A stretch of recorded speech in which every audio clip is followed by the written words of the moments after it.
আমরা আসলে জান্নাতের পথে হাঁটতেছি সত্যি সত্যি কি? নামাজ রোজা হজ যাকাত তো চলছে, ঠিক আছে বুঝলাম। তো মানুষের সাথে জড়িত হক কিভাবে মিটাবেন কিভাবে? এই যে একটা পণ্যের ভেজাল দিলেন, ওই যে কি বলে ওটাকে, কি মিশায় জানি, ফরমালিন, হ্যাঁ ফরমালিন। এই যে মিশায় ব্যবসা করলেন, এই যে কতগুলো মানুষ ক্ষতিগ্রস্ত হল। ধরেন যে লাখ লাখ মানুষ খেয়েছে, বেচারার পেটে সমস্যা হয়ে গেল। আর আপনি কিভাবে পার পাবেন কিয়ামতের মাঠে?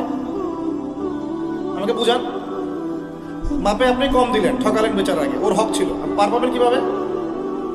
বেচারা ও কিছুই করে নাই, অযথাই তাকে অপবাদ দিলেন এবং সারা দেশের সামনে ওকে ধুয়ে রেখে দিলেন অন্যায়ভাবে।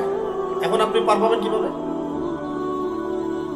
এই জিনিসগুলো আমরা ভাবি না, আমরা মনে করি নামাজ পড়েছি বা সব পার।